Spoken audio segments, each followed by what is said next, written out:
Shri Shafi Chaliyam FIR വായിച്ചു കേട്ടല്ലോ താങ്കൾ. ശരണമന്ത്രത്തെ വികലമായി ചിത്രീകരിച്ചു, മതവിശ്വാസ സമൂഹത്തെ പരസ്പരം ഇളക്കി വിട്ടു, ഹിന്ദുമത വിശ്വാസിയായ ആവലാതിക്കാരന്റെ മതവികാരത്തെ വ്രണപ്പെടുത്തി തുടങ്ങിയ കാര്യങ്ങൾ ചേർത്താണ് എഫ്ഐആർ ഇട്ടിരിക്കുന്നത്. BNS 299 അനുസരിച്ച് മതസ്പർദ്ധ ഉണ്ടാക്കിയതിനാണ് കേസെടുത്തിരിക്കുന്നത്. GP കുഞ്ഞബ്ദുള്ള ഒന്നാം പ്രതി, ബാക്കിയുള്ള 3 പ്രതികൾ ഈ പാട്ട് അവതരിപ്പിച്ച ആളുകളാണ്. അപകടകരമായ ഒരു കീഴ്വഴക്കമാണ് എന്ന് തോന്നുന്നു.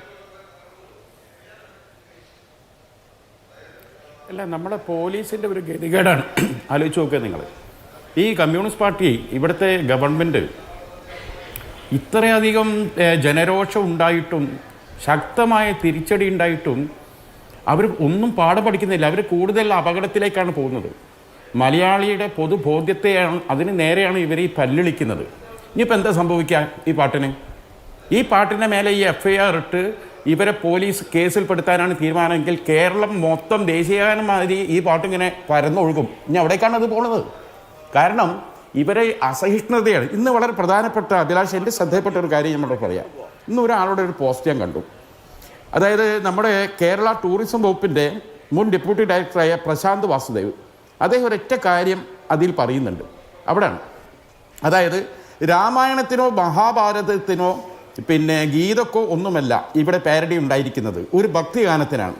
അതും ഭഗവാനെ കൊള്ളയടിച്ചവരെ അധിക്ഷേപിച്ചുകൊണ്ടാണ്, അല്ലാതെ സാക്ഷാൽ ധർമ്മശാസ്താവിനെ അധിക്ഷേപിച്ചുകൊണ്ടല്ല. ഒരു അയ്യപ്പ ഭക്തനെയും മുറിവേൽപ്പിക്കേണ്ടതായി ഇതിൽ ഒന്നും കാണാൻ എനിക്ക് കഴിയുന്നില്ല. അതിലെ വസ്തുതകളും ചില വാക്കുകളും ചിലർക്ക് പ്രകോപനപരം ആകുന്നത് മനസ്സിലാക്കാം. പോറ്റിയെ കയറ്റിയതും സ്വർണം ചെമ്പായി മാറ്റിയതും സ്വർണ്ണപ്പാളികൾ മാറ്റിയതും ആചാരങ്ങൾ ലംഘിക്കാൻ ചിലരെ മല കയറ്റിയതും സത്യമല്ലെങ്കിൽ നമുക്ക് ഈ പാരഡിക്കെതിരെ ഉറഞ്ഞുതുള്ളാം.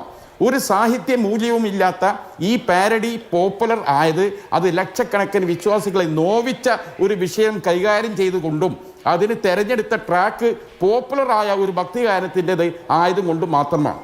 ഇതിന് നമ്മൾ പഠിക്കാനുള്ള എന്താ അറിയോ, MR അഭിലാഷ് അത് പറഞ്ഞ് ഞാൻ സൂചിപ്പിച്ചു. ഇതിന് കേസിന് പോകാൻ സ്കോപ്പുള്ളത് ആർക്കാ? ഈ പാട്ടിൻ്റെ ഒറിജിനൽ തയ്യാറാക്കിയ സംവിധായകനും അതിൻ്റെ നിർമ്മാതാവിനും ഒരു പക്ഷേ ഈ കോപ്പിറൈറ്റ് വെച്ചുകൊണ്ട് പോകാൻ പറ്റും. വേറെ ആർക്ക് ഇതിനെതിരെ കേസ് വരാൻ പറ്റും? ഇനി എന്തെടുത്താൽ തന്നെ അതൊക്കെ ഒരു ജലരേഖ അല്ലാതെ കൂടുതൽ CPM വളരെ മോശമായ തലത്തിലേക്ക് പോവാണ്. ആ പാർട്ടി ലിക്വിഡേറ്റ് ചെയ്ത് പോകാനുള്ള സാധ്യതയെ കാണുന്നത്. ഇനി അടുത്ത അസംബ്ലിക്ക് കാണണമെങ്കിൽ ഇവർക്ക് ഗാലറി പാസ് വാങ്ങേണ്ടി വരും എന്നാണ് എനിക്ക് തോന്നുന്നത്. ആലോചിച്ച് നോക്ക് നിങ്ങൾ.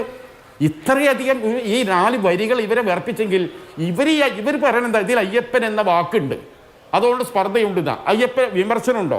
ഇല്ല. അയ്യപ്പനോട് ആവലാതി പറയുന്നു അല്ലേ? ഇവരെ പ്രശ്നം ആർക്ക് പൊള്ളിയത്? അയ്യപ്പനല്ല പൊള്ളിയത്. ജയിലിൽ കിടക്കുന്ന ഇപ്പോഴും പാർട്ടി തെറ്റുകാരല്ല, സ്വർണം കട്ടതൊന്നും കുഴപ്പമില്ല എന്ന നിലപാട് പാർട്ടി സ്വീകരിച്ചു. അല്ലെങ്കിൽ ജയിലിൽ കിടക്കുന്നവനെ പുറത്താക്കണ്ടേ? പുറത്താക്കാത്ത എന്തുകൊണ്ടാണ്? വളരെ കൃത്യമാണ്. ഇവരെയാണ് നോവിക്കുന്നത് ഈ പാട്ട്. ഇവരെ നോവിച്ചാൽ എങ്ങനെ മതവികാരം വ്രണപ്പെടുക? ഞങ്ങൾക്ക് മനസ്സിലാവില്ല. അയ്യപ്പൻ എന്ന പേര് ആ പാട്ടിലുണ്ട് എന്നതാണ് രാജു എബ്രഹാം പറയുന്നത്. അങ്ങനെയാണെങ്കിൽ ഏകദേശം UDF ഭരിക്കുന്ന കാലത്ത്, കോൺഗ്രസ് ഭരണകാലത്ത് കൈരളി TV-യിൽ കലാഭവൻ മണിയും നാദർശിയും പാടിയ പാട്ടുണ്ട്. K. കരുണാകരനെ ട്രോളിക്കൊണ്ട് അയ്യപ്പ അയ്യപ്പ എന്ന് വിളിക്കുന്നുണ്ട്. അങ്ങനെയാണെങ്കിൽ അത് ഏറ്റവും ഒരു പരാതി ആയിട്ട് എന്നാൽ ഈ പോലീസ് എന്ത് ചെയ്യും? ഈ സൈബർ പോലീസ് എന്ത് ചെയ്യും? അതിന് FIR ഇടുവോ? കലാഭവൻ മണി ഇനി കിട്ടില്ല. ഇനി നാദർശനെ നോക്കിയാൽ എത്തേണ്ടി വരും. നിങ്ങൾക്കാവാം അല്ലേ? നിങ്ങൾക്ക് എന്തു ആവാം. ഏത് ദൈവത്തിനെയും ഏത് സംസ്കാരത്തിനെയും ഏത് പ്രവാചകനെയും എന്തും പറയാനുള്ള സ്വാതന്ത്ര്യം.